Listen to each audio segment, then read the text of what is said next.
welcome back to K Marie's channel. How y'all doing? Don't mind me, I'm finna go to work, girl. Let's look good, make her look good. Okay, so let's get into the point of the video. Let me turn this AC down a little bit, because today I wanted to talk to y'all about the hard truths of being a business owner. Now this video is like not here to scare you or like get you to talk out of being a business owner. It's simply the hard truths that people don't tell you as running a business. Okay, so let's get into the video. I don't know why I'm trying to play with my necklace, but let's try that again. Let's get into the video. So the first thing I want to talk about is refunds.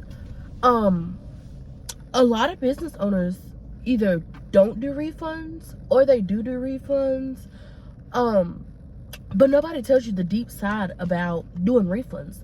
Like how it looks like it's your fault, how it looks like you used the money for something else, how it looks when the customer don't have the products, how it looks when your outfits tear. And then that all leads down to who is your vendor. Like, I know a lot of people sell vendors, and coming from a business owner who buys and sells vendors are hit and miss. Sometimes you might get a good vendor, sometimes you might get a horrible vendor, sometimes you're trying out vendors. A tip number one, I'm gonna give y'all 5 tips in this video. Tip number 1 is always try out your vendors before having customers purchases. This is what I mean. 1, you don't want to buy clothes from a vendor and then you get the clothes and they're 3 sizes too small, but you already took a customer's money and now you cannot deliver the product. You don't want to have pre-orders going on and you've never once tried on these outfits. Like, so I sell plus size lingerie. So a big thing for me is if I'm ordering lingerie, I like to try it on me first before I send it to my brand ambassadors, before I send it to my customers. Because as a business owner, the hard truth is it falls back on us. It doesn't fall back on your mom. It doesn't fall back on your vendor. It falls back on us, and that's our name that's going to get tarnished because it was a mess up on our end. And sometimes, here's tip number 2. Sometimes it's hard for us to take accountability. We always want to blame it on the vendor. We always want to blame it on Sam Jung. But as a business owner, we have to take responsibility. So tip number 2 is always take responsibility. Never text your customer and be like, oh, so-and-so and this happened, but it was my vendor's fault. Customers do not want to hear that. Like, I've went through, personally me myself, I went through about 3 refunds in the month of December. That was my hardest month, y'all. I wanted to quit. I wanted to cry. I wanted to have a heart attack. But the truth of the matter is I had to keep pushing because that was my goal. Like, I wanted to be a business owner. But the hard truth of it all is how when I didn't have my ducks in a row. So tip number 3 is always have your ducks in a row. Always talk to your vendors. Always make sure that you know about the holidays that we're in different countries, so every country has different holidays. Some don't celebrate Christmas, but some celebrate New Year. So for that, always make sure that you know your vendors' holidays. Always know when your vendor's having a shutdown. Always keep up to date on your packaging. If you're drop shipping, I would take half payment and half payment up front. I mean, I know that's not what you want to hear, and you would probably want to take all your customers, and you don't want to come out of pocket. But at the same time,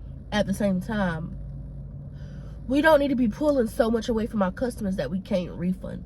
And tip number 3, always have in your bank account or even in like your little Cash App, anything like that, always have at least $150 put up.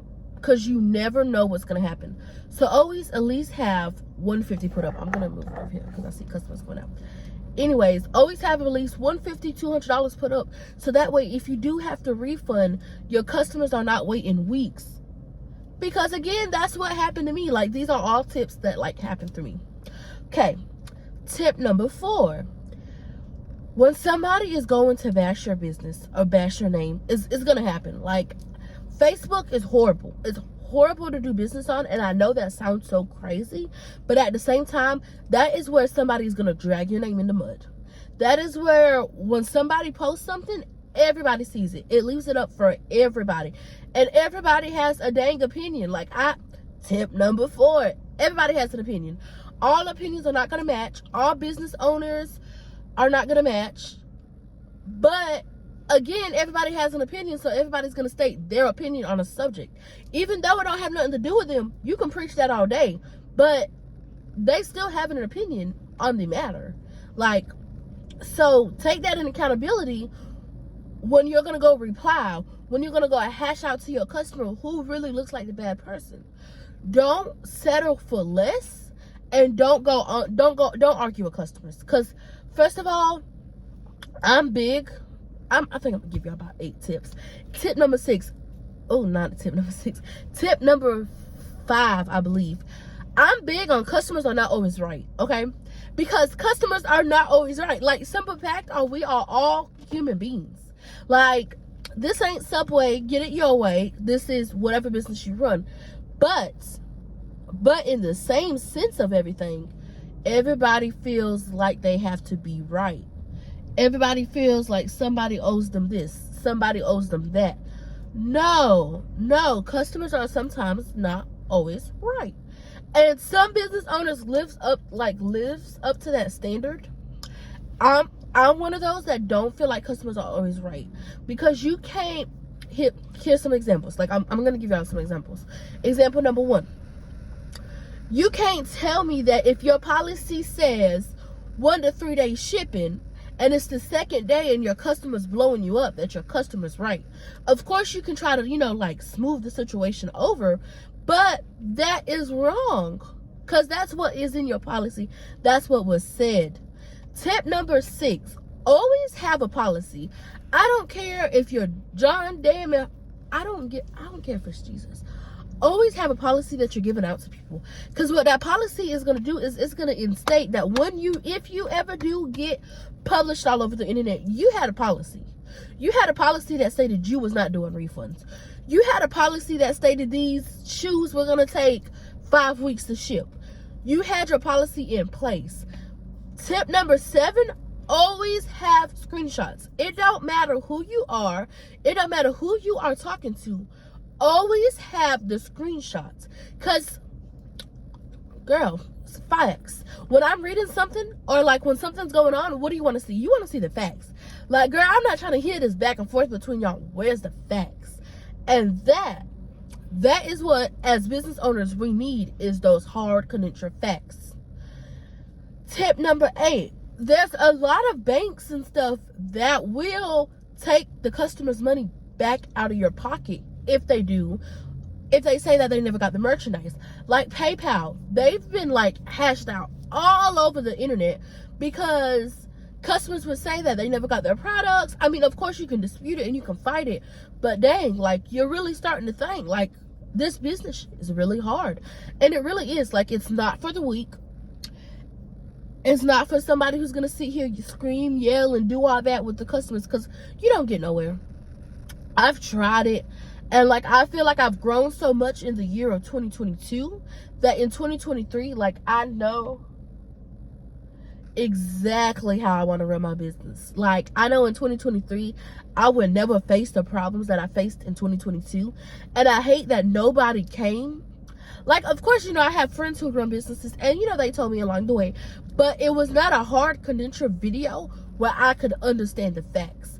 And the facts of the matter is, 1, you need to have your vendor needs to be tested.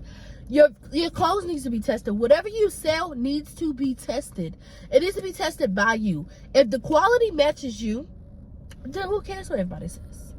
Like, that's just the hard fact. Who cares what everybody says if the quality is good to your standard? Not you just ordered it and then you just shipped it out. That's not what I'm saying. You need to test the quality. You need to put the outfit on. Even if it's something you don't like, you need to put the outfit on. You need to try the outfit. And once that happens, I'm telling you, you're going to see a big difference. You're going to see a big change, because you're trying these products. You're trying these vendors. It's not customers' money invested. It's your money. And I know I hate to say you're taking an L, but you're going to take an even bigger L if your customers blasting you all over Facebook because they never got their product. So that's my tips for the day. I really hope y'all enjoyed this video. Let me know if y'all want like a part 2. I actually kind of like doing these videos. Like, I know that's so crazy. Girl, look at my eyebrows, 2 different things. But anyways, thank you for coming and joining K Marie's channel. Y'all have a good day, and I'll see y'all in the next vlog. Peace.